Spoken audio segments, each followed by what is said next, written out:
నమస్కారం. వందలాది ముక్కలుగా ఉన్న ఒక భూభాగాన్ని ఏకం చేసి ఒక ఆధునిక మహాదేశంగా ఎలా నిర్మించారో అనే అత్యంత ఆసక్తికరమైన చరిత్రను ఈరోజు మనం చూడబోతున్నాం. ఊహించండి, స్వాతంత్రం వచ్చే సమయానికి భారతదేశం అసలు ఒకే దేశంగా లేదు. అదొక పగిలిపోయిన పజల్లాంటిది. మరి ఆ పజల్ను ఎలా పరిష్కరించారో ఇప్పుడు మనం తెలుసుకుందాం. సరే, ఏమాత్రం ఆలస్యం చేయకుండా దీంట్లోకి డైవ్ చేద్దాం. మన ప్రయాణంలో ముఖ్యంగా చూడబోయే అంశాలు: విభజించబడిన ఉపఖండం, ఉక్కు మనిషి వ్యూహం, విలీన ఒప్పందపత్రం, 3 సంస్థానాల సంక్షోభం మరియు చివరిగా ఏకమైన భారతదేశం. మొదటి భాగం విభజించబడిన ఉపఖండం అంటే 1947 నాటి సంక్షోభం. ఇక్కడ కనిపిస్తున్న ఈ నంబర్ చూడండి, 565. అప్పట్లో మహారాజులు, నవాబులు, నిజాంల పాలనలో ఉన్న స్వతంత్ర స్వదేశీ సంస్థానాల సంఖ్య ఇది. అసలు సమస్య తీవ్రత ఎంత ఉందో అర్థం చేసుకోవడానికి ఈ ఒక్క సంఖ్య చాలు. అయితే అసలు సమస్య ఎక్కడ మొదలైందంటే, బ్రిటిష్ వారు వెళ్ళిపోతూ తమ సార్వభౌమాధికారాన్ని అంటే పారమౌంట్ సీని ముగించేశారు. అంటే సాంకేతికంగా చూస్తే ఈ 565 సంస్థానాలకు పూర్తి స్వేచ్ఛ వచ్చేసింది. వాళ్ళు కావాలంటే భారతదేశంలో కలవచ్చు, పాకిస్తాన్లో చేరవచ్చు, లేదా ఏ దేశంతో సంబంధం లేకుండా పూర్తిగా స్వతంత్రంగా మిగిలిపోవచ్చు. ఇది మన దేశ ప్రాదేశిక సమగ్రతను దెబ్బతీసే ఒక టైం బాంబ్ లాంటి పరిస్థితి. దేశం పూర్తిగా ముక్కలైపోయే ప్రమాదం ఎదురైందప్పుడు. ఇక రెండవ భాగం, ఉక్కు మనిషి వ్యూహం, సర్దార్ పటేల్ గారి స్ట్రాటజీ గురించి చూద్దాం. ఇంతటి ప్రమాదకరమైన సంక్షోభాన్ని పరిష్కరించే బాధ్యతను నాటి ఉపప్రధాని, హోంమంత్రి అయిన సర్దార్ వల్లభభాయ్ పటేల్ గారు తమ భుజాలపై వేసుకున్నారు. కఠినమైన దౌత్యం, అద్భుతమైన పరిపాలనా నైపుణ్యాలతో ఆయన సాధించిన ఈ ఏకీకరణ వల్లే ఆయనను మనం భారతదేశ ఉక్కు మనిషి అని పిలుచుకుంటాం. ఈ చారిత్రక టాస్క్లో ఆయనకు కుడిభుజంగా ప్రధాన సహాయకుడిగా నిలిచింది విపి మీనన్ గారు. ఇప్పుడు ఈ పట్టికలో ఒక ఆసక్తికరమైన విషయముంది. పటేల్ గారు ఉపయోగించిన వ్యూహాలను మనం సులభంగా గుర్తుంచుకోవడానికి PDF అనే ఒక చిన్న మెమరీ ట్రిక్ వాడొచ్చు. P అంటే పర్సువేషన్, అంటే పాలకులను ఒప్పించడం. D అంటే డిప్లొమసీ, అంటే దౌత్యం లేదా చర్చలు జరపడం. ఇక చివరికి అవసరమైతే రాజకీయ ఒత్తిడి లేదా ఫోర్స్ అనగా బలప్రయోగం చేయడం. ఈ అద్భుతమైన వ్యూహాలతోనే ఆయన అత్యధిక సంస్థానాలను శాంతియుతంగా మన దేశంలో కలిసేలా చేశారు. మూడవ భాగం, విలీన ఒప్పందపత్రం. ఇదే ఆ ఏకీకరణకు రాజ్యాంగపరమైన ఆధారం. అసలు ఈ ఇన్స్ట్రుమెంట్ ఆఫ్ యాక్సేషన్ అంటే ఏంటి? సింపుల్గా చెప్పాలంటే, సంస్థానాలు భారత యూనియన్లో చేరడానికి అంగీకరిస్తూ సంతకం చేసిన ఒక లీగల్ డాక్యుమెంట్ ఇది. ఏకీకరణకు ఇదే రాజ్యాంగపరమైన పునాది. విశేషమేమిటంటే, ఆగస్టు 15, 1947 నాటికే మెజారిటీ పాలకులు ఈ పత్రంపై సంతకాలు చేసేశారు. మరి ఈ పత్రంపై సంతకం చేయడం ద్వారా సంస్థానాలు ఏమీ వదులుకోవాల్సి వచ్చింది. ప్రధానంగా 3 అంశాలపై తమ నియంత్రణను వదులుకున్నాయి. వాటిని గుర్తుపెట్టుకోవడానికి DEC అనే మరో చిన్న ట్రిక్ వాడొచ్చు. అవేంటంటే డిఫెన్స్, రక్షణ, ఎక్స్టర్నల్ అఫేర్స్, విదేశీ వ్యవహారాలు మరియు కమ్యూనికేషన్స్, సమాచార వ్యవస్థలు. ఈ 3 మినహాయించి మిగిలిన విషయాల్లో వాళ్లకి అంతర్గత స్వయంప్రతిపత్తి ఉంటుంది. ఇక 4వ భాగం, 3 సంస్థానాల హోల్డౌట్స్ అంటే JHK సంక్షోభం. జునాగఢ్, హైదరాబాద్ మరియు కాశ్మీర్ ఇవే ఆ JHK సవాళ్లు. పటేల్ గారి ఏకీకరణ మిషన్లో ఇవి ఒక రకంగా బాస్ బ్యాటిల్స్ అని చెప్పచ్చు. ఇవి ఎందుకు అంత కాంప్లికేట్ అయ్యాయో ఇప్పుడు చూద్దాం. మొదటిది జునాగఢ్. ఇది గుజరాత్లోని కథియావార్ ప్రాంతంలో ఉంది.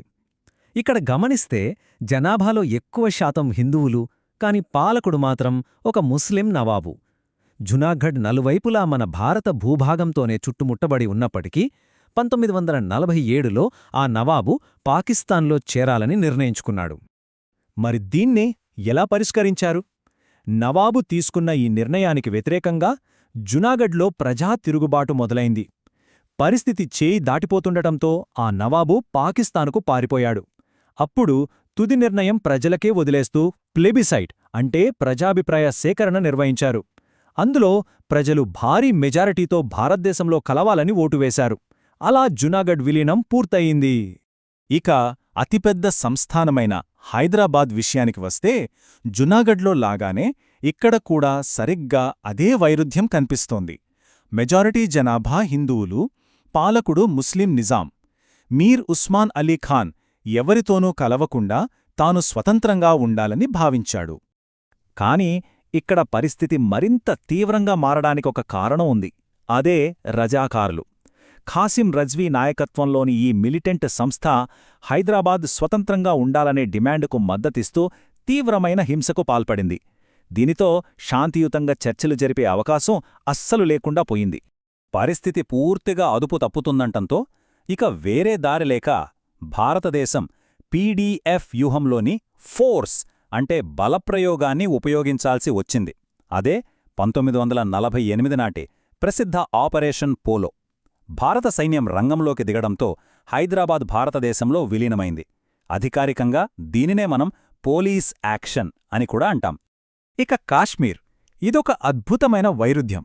జునాగఢ్ మరియు హైదరాబాద్లతో పోలిస్తే ఇక్కడి పరిస్థితి దానికి పూర్తిగా విరుద్ధమని చెప్పాలి.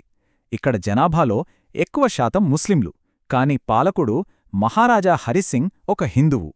మహారాజు మొదట్లో భారతదేశం, పాకిస్తాన్ రెండిట్లోనూ కలవకుండా స్వతంత్రంగా ఉండాలని నిర్ణయించుకున్నారు.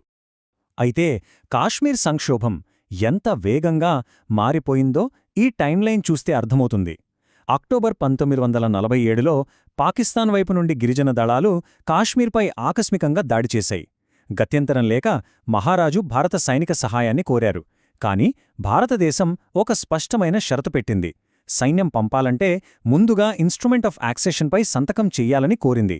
ఆయన సంతకం చేసిన తర్వాటే భారత దళాలు అక్కడికి వెళ్లాయి. ఇది మొదటి ఇండోపాక్ యుద్ధానికి దారితీసింది. ఆ తర్వాత ఐక్యరాజ్యసమితి ప్రమేయంతో ఒక కాల్పుల విరమణ రేఖ ఏర్పడింది. అంటే కాశ్మీర్ విలీనం అనేది సరిగ్గా ఒక విదేశీ దాడి జరుగుతున్న సంక్షోభ సమయంలో జరిగిందన్నమాట. చివరిగా 5వ భాగం, ఏకమైన భారతదేశం, బాల్కనైజేషన్ నివారణ. అసలు ఈ మొత్తం ఏకీకరణం వల్ల మనం సాధించినది ఏమిటి? ఆ 565 సంస్థానాలను విజయవంతంగా కలపడం వల్ల భారతదేశం భౌగోళికంగా వందలాది ముక్కలుగా విడిపోకుండా నిలబడింది. దీన్నే మనం బాల్కనైజేషన్ను నిరోధించడం అంటాం. నేడు మనం చూస్తున్న రాజకీయంగా ఏకమైన, బలమైన ఆధునిక భారత యూనియన్ ఏర్పడటానికి ఈ ప్రాసెస్ మాత్రమే అతిపెద్ద పునాది. ఇక ముగించే ముందు అత్యంత కీలకమైన పాయింట్స్ ఒకసారి గుర్తుచేసుకుందాం. దాదాపు 565 సంస్థానాల ఏకీకరణ జరిగింది. దీని ప్రధాన వ్యూహకర్త సర్దార్ పటేల్, ఆయనకు సహాయకులు విపి మీనన్. చట్టపరమైన డాక్యుమెంట్గా ఇన్స్ట్రుమెంట్ ఆఫ్ యాక్సెషన్ నిలిచింది. జునాగఢ్ సమస్యను ప్రజాభిప్రాయ సేకరణతో, హైదరాబాదును ఆపరేషన్ పోలోతో పరిష్కరించారు. ఇక కాశ్మీర్ విలీనం పాకిస్తాన్ దాడి సమయంలో జరిగింది. ఇవన్నీ కలిస్తేనే నేటి మన ఏకీకృత భారతదేశం. చివరిగా ఒక్కసారి ఆలోచించండి. ఒకవేళ ఆనాడు ఆ ఏకీకరణ వ్యూహం విఫలమై ఉంటే ఈరోజు ఆధునిక ప్రపంచ పటం ఎలా ఉండేది? అసలు భారతదేశ స్థానంలో వందలాది చిన్న చిన్న దేశాలు ఉండి ఉంటే చరిత్ర ఎలా మారేది? చరిత్రలో జరిగిన ఈ అద్భుతమైన పజిల్ సాల్వింగ్ కథ విన్నాక ఖచ్చితంగా మనల్ని మనం అడగాల్సిన ప్రశ్న ఇదే. ఈ ఆసక్తికరమైన విశ్లేషణను ఇంతతో ముగిద్దాం. మళ్ళీ కలుద్దాం.